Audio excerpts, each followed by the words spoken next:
It is truly amazing how the structure and the combat system changed in a franchise that has been running for a very long time and has nothing to do with each installment that gets released, and it's still this beloved. I keep saying that, but I'ma stay saying it until it's not freaking amazing anymore. Hey, what's up everybody? Thank you for clicking on this video. Please hit that like button and subscribe.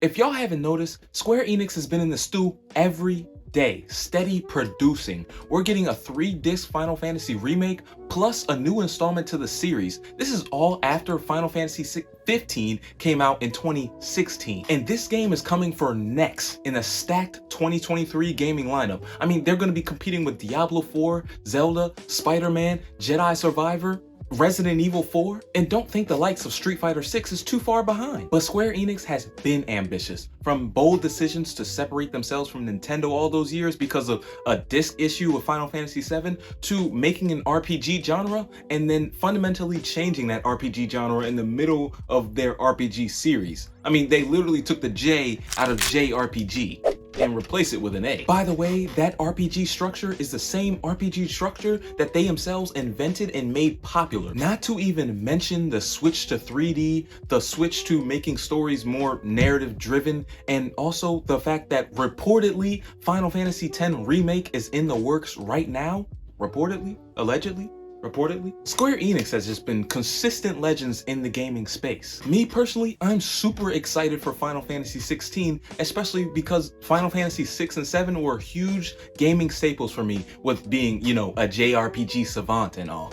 And Square Enix has been delivering with even more titles after the greats, the legendary 6 and 7. And to be honest, since Final Fantasy 6 and 7, Square Enix has been coming out with some still good, really good Final Fantasy games like Final Fantasy 9 and 10. So why not hold Square to Enix standards? Pit Final Fantasy 16 to Final Fantasy VII Remake and see how they're different and both the same, and you'd be surprised to see how much they are actually different. As a matter of fact, Final Fantasy took a staple function in the game that was in all the games previous to Final Fantasy 16, including the Final Fantasy VII, and made it a huge story piece, a huge complex story piece. And that notably huge complex story piece is the summoning system. In the Final Fantasy VII Remake and all of the other Final Fantasy titles, summoning was just a battle mechanic. You use them in battle and then they left. But in Final Fantasy XVI, they're getting a huge rebuff and are a huge part of the story. Honestly, in most Final Fantasy games, like the Final Fantasy VII remakes, they're just battle aids. You summon them and then they excuse themselves out the door when you're done with them. And guess what? Not these summons. These summons are called icons and every country has them. And that's all I know about the story so far. But it is a surprisingly new story beat to introduce to a series that has 16 installments in it already. That was the most notable gameplay difference. The most notable all-around difference is the fact that Square Enix is juggling so many projects that they have to come out with new creative business unit systems to work on different games all under the same IP. That's why the community is able to get as many games as they do. I mean, we've seen it back in the day with Call of Duty, how they switched between Activision and Blizzard to come out with a new Call of Duty every year, even though each studio was switching back and forth every other year. This time around, how Square Enix is doing it is the 3rd division is working on Final Fantasy XVI, while the 1st division works on Final Fantasy VII Remake. There are actually 4 total units working on different games like Nier, Kingdom Hearts, Life is Strange, and Octopath Traveler. That's also why each game could get a separate team of writers, producers, and artists, fundamentally changing the feel of the game. Speaking of that, the foundation and the feeling of a game automatically gets changed when the engines that made the 2 games are different. Unreal Engine 4 is used in the Final Fantasy VII remakes, but Square Enix' new and improved Luminous engine is used in Final Fantasy XVI. The cutscenes in this game have been beautiful. I mean, nearly on the level of the Diablo 4 cutscene. Square Enix's own Luminous engine was used originally in Final Fantasy XV, but it was upgraded for the 8th gen consoles to be used in Final Fantasy XVI. Other times in Final Fantasy VII Remake or Kingdom Hearts, Square Enix may use Unreal Engine 4 by Epic Games or another engine like Unity. Another huge difference is going to be the combat. I mean, I can't believe I didn't say this before.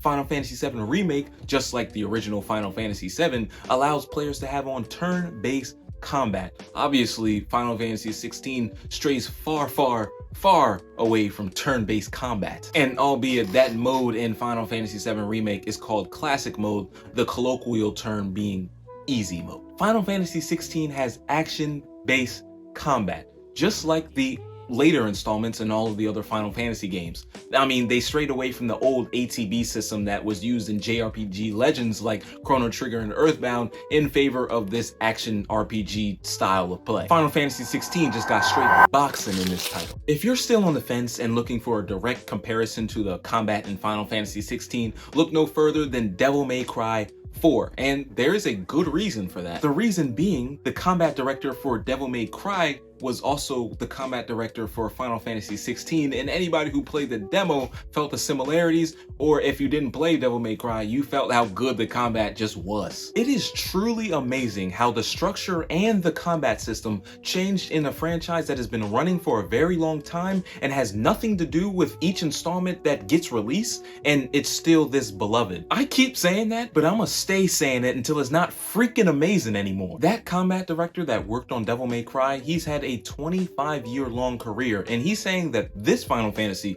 16 combat is his masterpiece of a career, which is saying a lot, judging by the fact that he worked on so many great games over 25 years. I mean, me personally, I feel like both combat systems go hard, but just knowing that you're playing a masterpiece makes it feel that much sweeter. But let me go back in the story a little bit. Back to the thing that I said about the cutscenes being all crispy and junk with this new engine and everything. Another thing different about Final Fantasy XVI versus Final Fantasy VII Remake is the fact that Final Fantasy XVI is getting released at 1440p but 60 FPS, while Final Fantasy VII Remake is getting released, well, was released at native 4K and 30 FPS. Some gamers were noticing some problems with the demo where this game would struggle to get to the ever so elusive 60 FPS, but with a huge day one patch already lined up, I think that problem is being addressed. The patch for Final Fantasy XVI is huge, but the original game is huge. I mean, just like most other games getting released nowadays. Final Fantasy XVI was 90 gigabytes before that huge patch got lined up,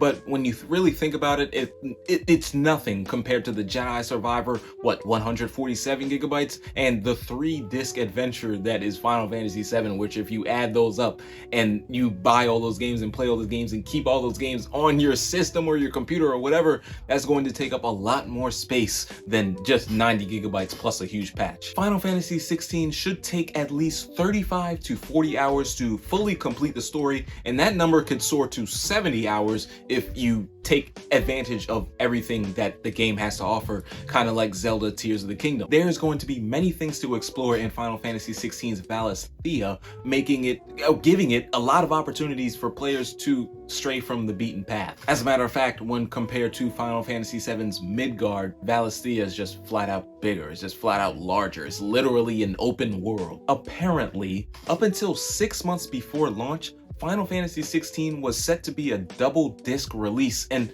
personally, I don't know how to feel about that. As a gaming community, as a society, we are just now getting used to the fact that next-gen consoles are now current-gen consoles. I mean, PS5s are now regularly in stock at your local Walmart, but somehow big-budget AAA games are feeling the need for double disc and triple disc releases already? I mean, next gen isn't enough, or is it an optimization problem? I mean, I genuinely don't know. I'm just posing the question. I mean, whatever happened to one-time payments? Especially for PC games as of late, optimization has seemed to be pretty poor. I mean, AAA and indie titles are coming out with games with file sizes that seem to be a lot bigger than they should be. I did a little bit of research, and it seems that the reason why open world games are getting huge file sizes like Jedi Survivor or even Street Fighter and of course Final Fantasy 16 is because developers are using high resolution texture files to fill out their open worlds, and you can't compress them because, you know, that would dumb down the quality. So that leaves everybody with a huge game. But that one indie developer though that pushes out a 2-hour game that's 30 gigabytes, I ain't find nothing on that. One thing that that is going to be similar about the Final Fantasy VII Remake and the Final Fantasy XVI coming out is the fact that the PC port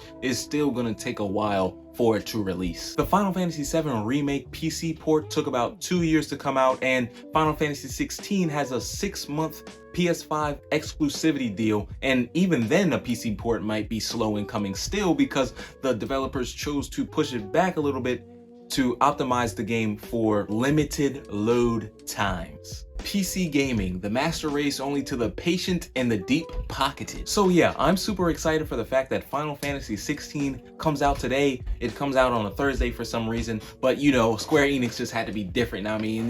They couldn't do anything expected, you know what I mean? But yeah, I'm excited for the Final Fantasy VII Remake Part 2 that's coming out next year after we got part 1 and part 1.5 these past couple years. So there's gonna be a lot of Final Fantasy coming out. I was a huge proponent of the old turn-based combat because, you know, I just love JRPGs, turn-based combat, Pokemon, Chrono Trigger, Earthbound, all of them. I love them. But with the new action-based style, you know, I'm kind of getting used to it, kind of liking it. Final Fantasy always comes out with a great story. So, I mean, you know, gotta look forward to that. So yeah, I am super excited to be playing a Final Fantasy 16 title because I feel like it's been a while, even though it hasn't. Thank you for watching this video.